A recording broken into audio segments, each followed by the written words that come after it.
السلام علیکم ورحمۃ اللہ وبرکاتہ۔ کلاس 12 بہار بورڈ کہکشاں حصہ 1 سے طارق چھتاری کے حالات زندگی آج کے اس ویڈیو میں پڑھیں گے۔ طارق چھتاری 1 اکتوبر 1954 عیسوی کو ضلع بلند شہر کے چھتاری قصبے میں پیدا ہوئے۔ علی گڑھ مسلم یونیورسٹی سے اعلیٰ تعلیم حاصل کرنے کے بعد آل انڈیا ریڈیو میں پروگرام ایگزیکٹو کے طور پر تقریباً 10 برسوں تک کام کیا۔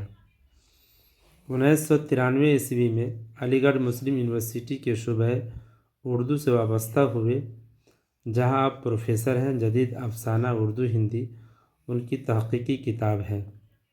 2001 عیسوی میں باغ کا دروازہ عنوان سے ان کے 19 افسانوں کا پہلا مجموعہ شائع ہوا۔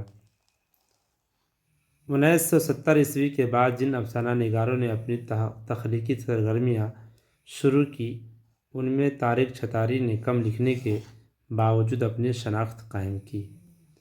علامتوں کا سلجھا ہوا استعمال ان کے افسانوں کو روایت سے الگ کرنے کے باوجود قابل مطالعہ بناتا ہے۔ زبان کی سطح پر محتاط رویہ انہیں دوسرے ہم عصروں سے امتیاز عطا کرتا ہے۔ طارق چھتاری تجربہ پسند افسانہ نگار ہیں۔ کلاسیکیت سے بھی انہیں شغف ہے اور ان کی تخلیقات میں اس شعور کا اکثر و بیشتر استعمال ملتا ہے۔ نیم پلیٹ گلوب، زنبان، چابیاں، صبح کاذب، آن بان، باغ کا دروازہ اور لکیر ان کے مشہور افسانے ہیں۔ فکشن کے تعلق سے ان کے متفرق مضامین توجہ کے ساتھ پڑھے جاتے ہیں۔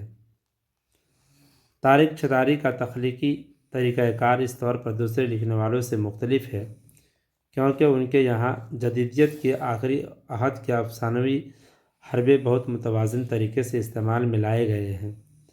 ان کے ہر افسانے میں استعاراتی زبان روایتی بیانیہ کی طرف ضرور بڑھتی ہوئی دکھائی دیتی ہے، لیکن وہ شفاف بیانیہ میں تبدیل نہیں ہوتی۔ ان کے افسانوی موضوعات مختلف النوع ہیں، دیہی سماج کے مسائل ہوں یا شہری زندگی کے عتابات یا اقوام عالم کے ابتری، وہ ہر جگہ احتیاط کے ساتھ بہترین تجزیاتی ذہن کا استعمال کرتے ہوئے اپنے نتائج اخذ کرتے ہیں۔ ان کا سیاسی اور سماجی شعور نہایت بالیدہ ہے اور اس کا سلیقے کے ساتھ افسانوں میں استعمال ملتا ہے۔